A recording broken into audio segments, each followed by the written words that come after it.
La taxe d'acquisition ou mas rechisha en hébreu, comment ça marche? Qui doit la payer? Est-ce qu'elle est gratuite ou pas? Quand on est touriste, comment ça se passe? Restez avec nous, vous allez avoir toutes les réponses grâce à Maître Jordan Zagdoun.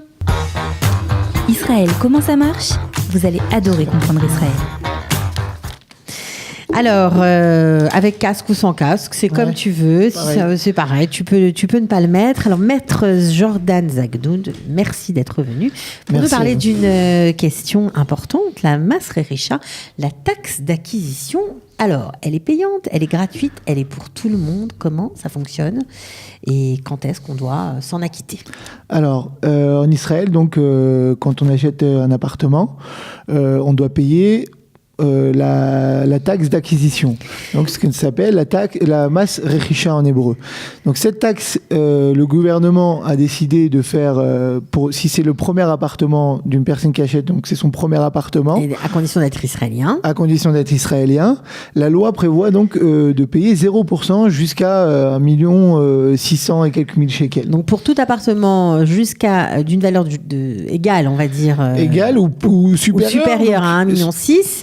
Jusqu'à 1,6 million, c'est gratuit. Après 1,6 million, ça commence à être payant. Exactement. Donc ça, c'est pour tous les Israéliens. Voilà. Ça, c'est pour tous les Israéliens qui ont un seul appartement. Ils ont le droit à avoir donc cette réduction sur la taxe d'acquisition. Maintenant, sur les Olim Khadashim. À condition que ce soit la résidence principale ou peu importe? En principe, oui. Il faut que ça soit la résidence principale. La résidence principale, oui. D'accord. Voilà, maintenant, donc il y a les Olim Khadashim aussi, qui ont le droit aussi d'avoir un deuxième ptor. Et ce ptor, donc, c'est le ptor du Olé Khadash. Et il s'élève à 0,5% du montant jusqu'à 1 600 000 shekels. Donc, ça veut dire, quand on est... Alors, je ne vous ai pas tout à fait suivi, parce que vous nous avez dit que c'était gratuit quand on était israélien. C'est ça. Alors, quand on est Olé Khadash, ça veut dire moins de 10 ans en Israël, qu'est-ce qui se passe? On paye 0,5% du bien? Alors, voilà. Alors, chaque Olé Khadash, une fois qu'il devient donc Olé Khadash, il devient donc automatiquement israélien. Donc, s'il est israélien, on va lui donner, pour son premier et que c'est son premier appartement, on va lui donner donc le ptor que chaque Israélien a le droit. Donc gratuit jusqu'à 1 600 000. Exactement. Okay. Maintenant, si c'est son deuxième appartement, si c'est son deuxième appartement, il a le droit de réutiliser le ptor donc du Olé Khadash, à condition que ce nouvel appartement devienne donc sa résidence principale. Ok, c'est-à-dire il va devoir aller au Misrad Apnim, changer l'adresse dans sa Teudat Zehut et faire une déclaration comme quoi cet appartement va lui servir de résidence principale. Donc ça veut dire que pour un deuxième achat, en fait, c'est ça. Vous m'arrêtez si je me trompe, parce que c'est un peu compliqué, on essaie de comprendre.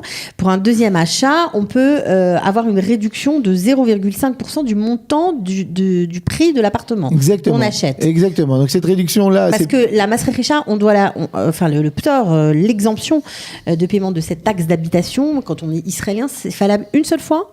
Quand on est israélien, c'est valable uniquement pour le premier appartement et une seule fois. L'avantage qu'il y a quand c'est Olé Khadash, c'est que ce même ptor-là, on peut l'utiliser, si vous voulez... L'exemption, ça veut dire cette même exemption, on peut l'utiliser une fois en tant que premier appartement et deux fois... En tant qu'israélien. D'accord. Et deuxième fois en tant que Olé Khadash, qui est donc...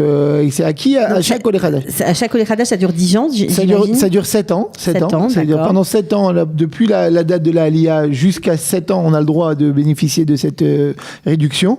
Parce que là, c'est pas une exemption. On paye seulement 0,5% du prix de l'appartement. Donc, c'est-à-dire à condition que ça reste quand même si c'est un deuxième achat, que ce soit encore une résidence principale. C'est ça, exactement. C'est-à-dire on vend sa première résidence, on rachète une deuxième résidence, on a une exemption totale parce qu'on était israélien sur le premier appartement, et avec le deuxième appartement, on a une petite diminution. Alors oui, c'est ça, mais juste on a le droit, justement, quand on est au Olé Khadash, de prendre donc le premier appartement qu'on a eu le ptor à 0% en tant qu'Israélien, de le garder, de le mettre à la location, et de bénéficier donc du ptor du Olé Khadash pour le deuxième appartement que lui va devenir notre... pas un ptor, en fait c'est une diminution, quoi. Oui, oui, ça s'appelle dans la loi le ptor du olé, voilà, c'est 0,5. Ça peut aller chercher loin. Pour un appartement qui coûte 1,6 million, ça fait quand même de l'argent. Ça fait de l'argent, mais à la place, les Israéliens ils payent 8% pour le deuxième appartement, tandis que le olé khadash il va payer que 0,5 pour le deuxième appartement. Si, bien évidemment, celui-ci va être sa résidence principale. Donc, on peut encore vérifier tout ça. Est-ce que c'est rétroactif ? Est-ce que si on ne connaissait pas la loi qu'on a payé, voilà. Alors oui, bien sûr. Voilà, justement, c'est important de parler de ça, parce que chaque olé khadash, donc qui vient en Israël et qui a acheté déjà un appartement avant la Aliyah, ok, donc il a le droit de bénéficier donc du ptor du olé khadash, à condition qu'il ait acheté 1 an avant donc son aléa en Israël, et il a le droit surtout de bénéficier de le ptor, donc l'exemption pour le premier appartement en tant qu'Israélien. Et ça, donc ça c'est un super truc à savoir. Si vous avez acheté un appartement en tant que touriste, on peut bénéficier d'une réduction de cette taxe qu'on a dû payer. D'un remboursement, c'est-à-dire si on a acheté un appartement il y a 3-4 ans en tant que touriste, donc on a payé, d'après la loi, on a payé 8%. On était obligé de payer 8% du montant du prix de l'appartement. Okay. Même si c'est le premier appartement. Donc, si nous, après, on fait la Aliyah, donc on va devenir automatiquement israélien. Et on va demander donc au bureau des taxes de nous donner, en tant qu'Israélien, le ptor, donc l'exemption du premier appartement. Donc, on va exiger un remboursement de ces 8%. Exactement. Donc, et ça peut s'élever à des sommes très importantes. J'imagine, c'est 8% jusqu'à 1,6 million. Jusqu'à 1,6 million. Ensuite, alors, il y a une calculette très précise sur le site des bureaux des taxes. On peut récupérer, donc c'est jusqu'à 1,6 million, donc c'est 0%. Ensuite, c'est il y a des paliers. Il y a des paliers, exactement. Mais on va pas rentrer dans le détail technique, très intéressant. Mais il faut juste savoir que ça existe, tout simplement. Alors, à qui on s'adresse ?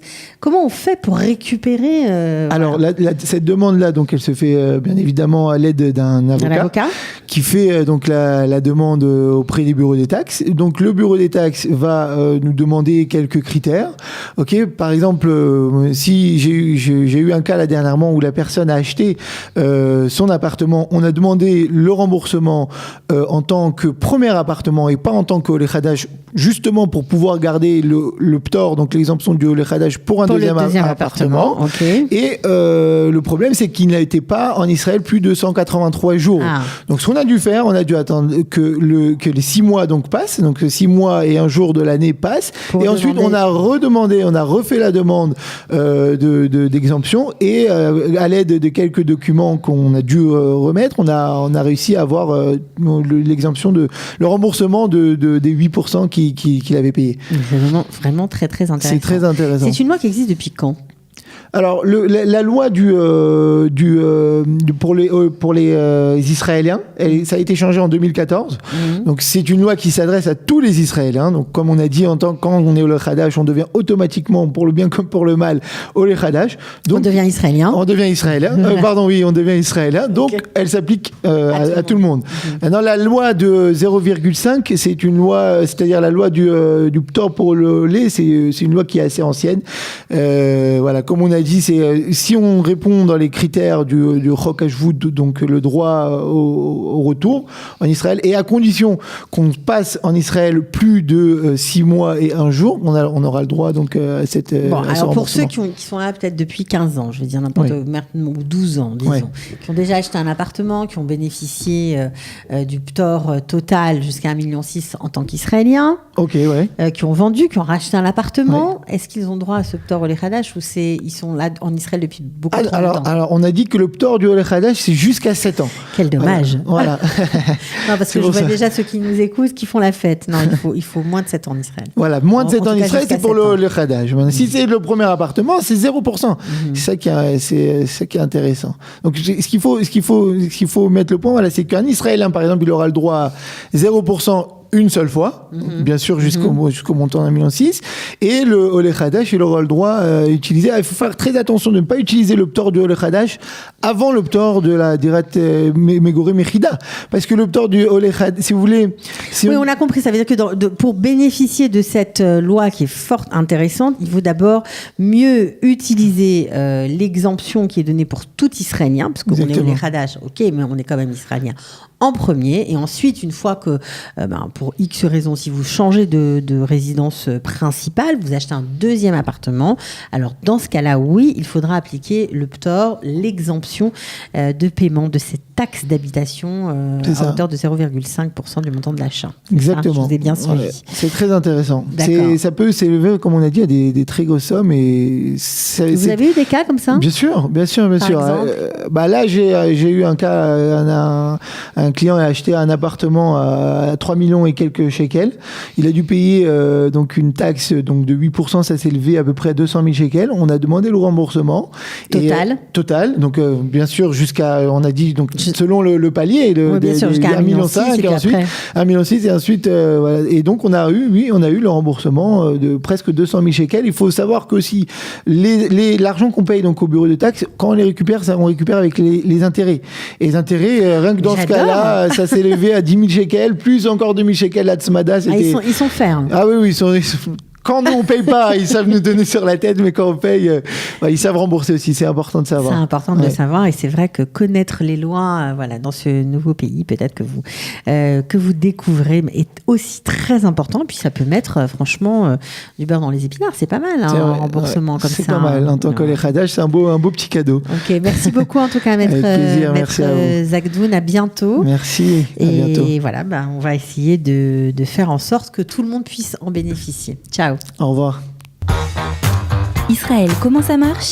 Vous allez adorer comprendre Israël.